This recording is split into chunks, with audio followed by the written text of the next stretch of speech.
Bismillahirrahmanirrahim. Assalamualaikum warahmatullahi wabarakatuh. Bagaimana kabarnya? Alhamdulillah, luar biasa. Allahu Akbar. Alhamdulillah, Ustazah harap anak-anak di rumah sekalian tetap sehat dan tetap semangat untuk mengikuti pembelajaran daring pada pagi hari ini. Hari ini pelajarannya adalah ilmu pengetahuan alam. Kemarin kita sudah belajar tentang alat pernafasan manusia. Alat pada pernafasan manusia itu apa, bagaimana siklusnya, dan apa saja cara kerjanya. Hari ini Ustazah Anis akan menjelaskan tentang gangguan dan cara memelihara organ pernafasan manusia. Sebelumnya kita review materi yang kemarin dulu ya, yang minggu depan dulu ya. Alat pernafasan pada manusia. Bernafas itu untuk menghirup oksigen dan mengeluarkan karbon dioksida. Jadi oksigen ini untuk proses pembentukan energi. Proses tersebut menghasilkan energi, karbon dioksida, dan uap air. Alat pernafasan pada manusia itu adalah paru-paru.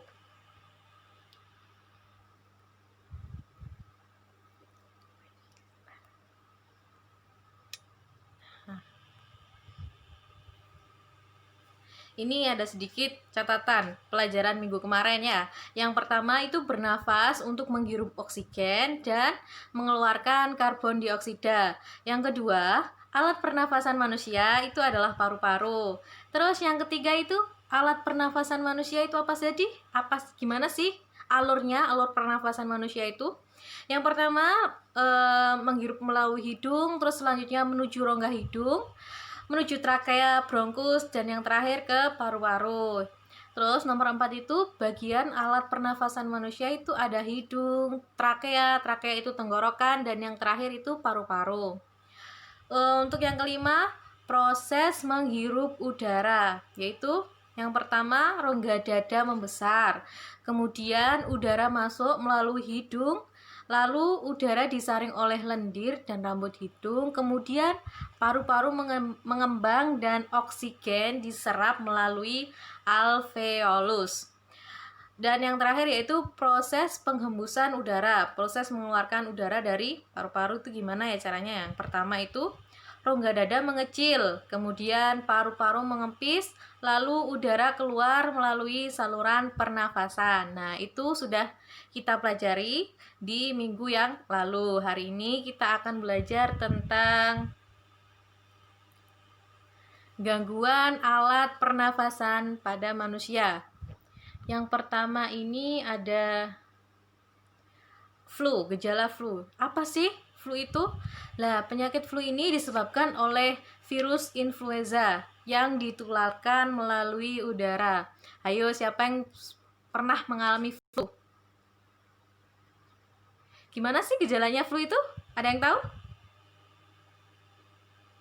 Iya, pinter. Jadi gejalanya flu yang pertama itu demam, terus kemudian sakit tenggorokan, kepala pusing, semua ini nyeri otot, kemudian batuk, dan hidung tersumbat. Itu adalah gejala dari penyakit flu pada manusia. Selanjutnya ada tuberkulosis.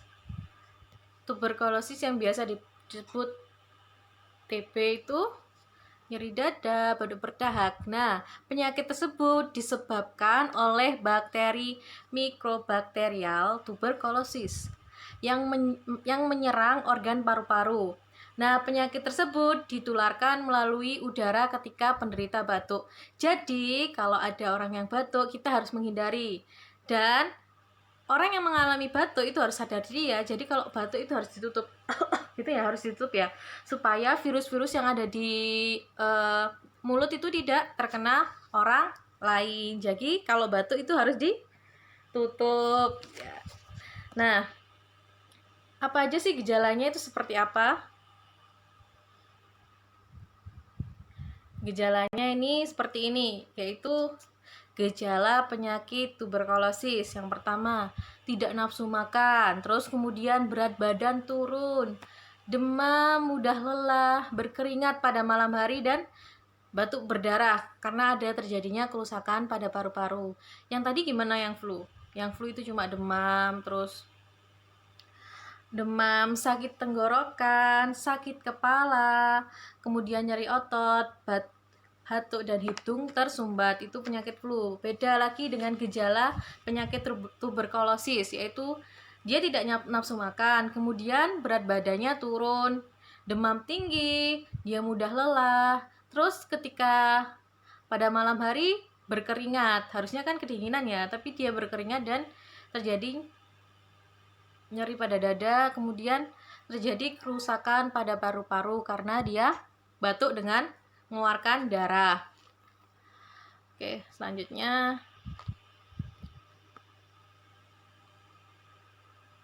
kemudian penyakit asma. Nah, penyakit asma ini sendiri yaitu gangguan pernapasan yang disebabkan oleh kontraksi otot pada trakea sehingga saluran trakea itu menyempit. Nah, pemicu adanya asma ini yang pertama, dia menghirup udara yang tercemar. Kemudian udara yang sangat dingin dan dia kelelahan. Jadi pemicu terjadinya asma itu seperti itu, menghirup udara yang tercemar, mungkin ada limbah-limbah pabrik, terus atau tempat sampah yang sangat besar, itu menghirup udara yang tercemar atau polusi udara. Jadi ketika kita berkendara juga itu harus memakai masker supaya tidak terkena asap dan debu kendaraan, karena ketika kita terlalu banyak menghirup polusi udara yang tercemar, itu akan menyebabkan penyakit asma. Terus gejalanya seperti apa sih penyakit asma itu? Gejala pada penyakit asma yaitu dada ini terasa sesak sekali, terus kemudian batuk, dan nafas itu terasa berat, jadi itu namanya asma. Jadi dada yang ada paru-parunya, jadi dada terasa sesak, kemudian batuk, lalu nafas ini terasa berat, jadi kayak seperti itu asma itu. Karena asma adalah gangguan pernafasan yang disebabkan oleh kontraksi otot pada trakea sehingga saluran trakea menyempit. Nah, sehingga saluran trakea menyempit yang menyebabkan nafas ini terasa berat. Jadi anak-anak sekalian, kalau keluar rumah, kalau mau berkendara jauh, jangan lupa memakai masker. Apalagi sekarang masih masa-masa pandemi, jadi harus tetap jaga kesehatan, pola hidup bersih, dan makan yang sehat. Dan jangan lupa kalau keluar memakai masker. Kemudian untuk penyakit selanjutnya yaitu flu burung. Nah, flu burung sendiri ini disebabkan oleh virus H5N1. Gejalanya yang pertama itu demam tinggi di atas 39 derajat Celcius. Kemudian sakit kepala dan sakit tenggorokan. Lalu batuk yang terus-menerus setelah kontak dengan unggas. Jadi flu burung ini adalah flu yang disebabkan oleh virus H5N1 yang terjadi pada manusia, yaitu gejalanya itu demam tinggi di atas 39 derajat Celcius, kemudian sakit kepala dan tenggorokan, dan batuk yang terus-menerus setelah kontak dengan unggas. Mungkin habis megang ayam atau habis megang, tapi kebanyakan flu burung ini terjadi pada hewan-hewan yang memiliki bulu. Kemudian pemicunya, pemicu terjadinya virus ini tuh dari udara, ditularkan melalui udara, terus kemudian ditularkan juga melalui kontak dengan unggas yang sudah terkena virus H5N1, kemudian terbawa oleh manusia dan manusia terserang, namanya flu burung. Tapi alhamdulillah sampai sekarang sudah jarang sekali penyakit flu burung ini kan. Cuma pada tahun berapa gitu flu burung ini sangat viral dan menyebabkan banyak orang-orang meninggal. Jadi pesannya Ustazah, kalau anak-anak sekarang habis megang apapun, habis megang kucing, habis megang ayam yang berbulu-bulu, itu harus, kalau mau makan sesuatu harus cuci tangan, atau setelah megang hewan tersebut kita harus cuci tangan untuk menjaga kesehatan. Kemudian kanker paru-paru. Kanker paru-paru ini menyebabkan terganggunya fungsi paru-paru. Gejalanya pertama, berat badan menurun, batuk berdarah, demam, sesak nafas, dan nyeri dada dan tulang. Jadi kanker paru-paru ini menyebabkan terganggunya fungsi paru-paru. Jadi paru-parunya sudah tidak berfungsi lagi. Gejalanya itu berat badan menurun, batuk berdarah, nyeri dada pada tulang, demam, dan sesak nafas. Pemicu pada kanker paru-paru ini yaitu kebiasaan merokok. Menjadi seorang perokok pasif dan menjadi seorang perokok aktif itu sama-sama terkena seumpama ya, anak-anak ada yang merokok gitu.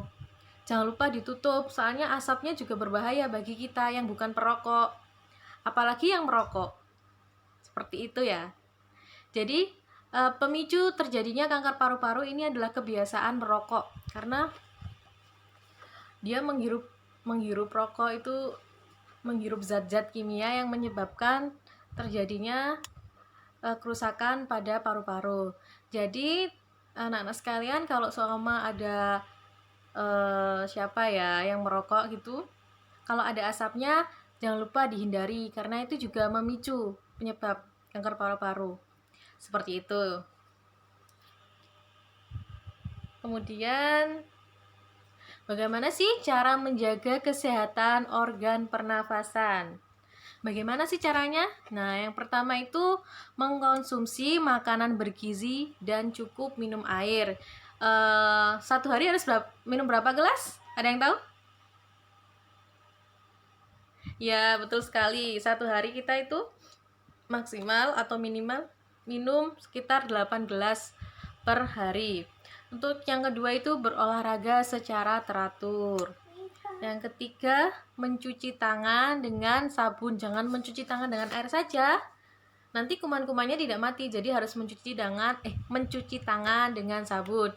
Yang keempat, gunakan masker jika perlu untuk menghindari penularan virus atau menghirup udara yang berpolusi. Yang kelima, gunakan tisu untuk menutup mulut dan hidung ketika bersin. Ketika batuk juga harus tutup ya. Jadi yang pertama, gimana caranya menjaga kesehatan pernafasan? Yang pertama, mengkonsumsi makanan yang bergizi dan minum air yang cukup. Jangan minum es terus ya. Ayo, siapa yang suka minum es? Harus minum yang cukup dan makanan yang bergizi. Yang kedua, olahraga secara teratur. Terus yang ketiga ini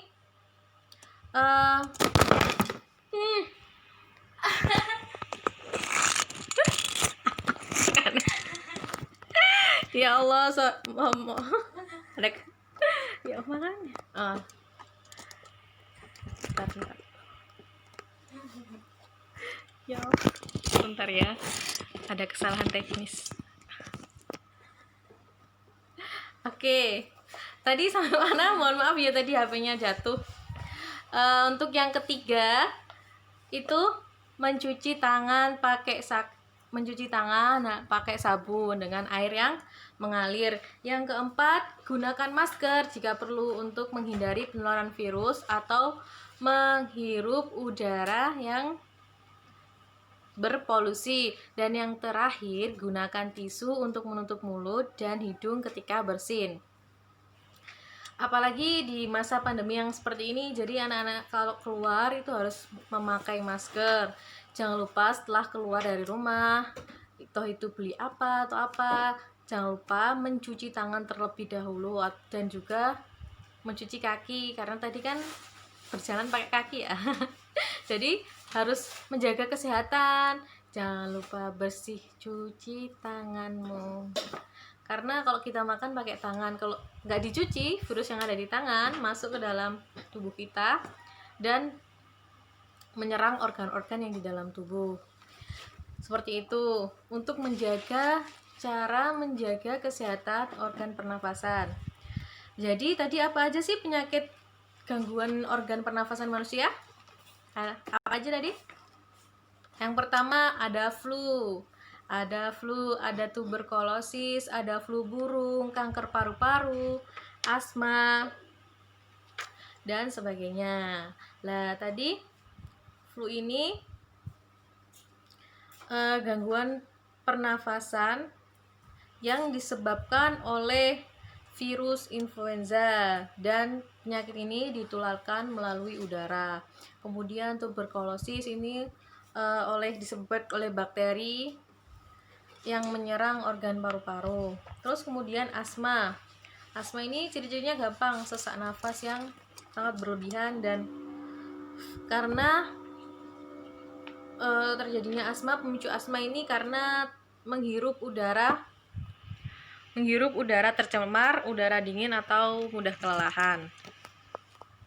Seperti itu.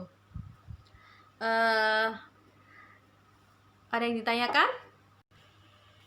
Kalau nanti ada yang kurang jelas atau kurang paham materi yang Ustazah sampaikan, monggo ditanyakan langsung ke Ustazah, atau ditanyakan lewat Google Classroom, atau langsung chat ke Ustazah ya. Itu saja dari Ustazah. Itu saja pelajaran hari ini. Semoga bermanfaat bagi anak-anakku sekalian, dan tetap semangat walau belajar di rumah. Jangan lupa tadi pelajarannya diresum lagi, dibaca lagi bukunya untuk menambah daya ingat kita ya. Semakin kita banyak membaca, semakin banyak ilmu yang kita dapat. Seperti itu. Sampai jumpa dan selamat belajar. Bila ada salah kata dari Ustazah mohon maaf yang sebesar-besarnya. Ustazah akhiri, billahi fisabilil haq, fastabiqul khairat, summa salam. Wassalamualaikum warahmatullahi wabarakatuh. Bye bye.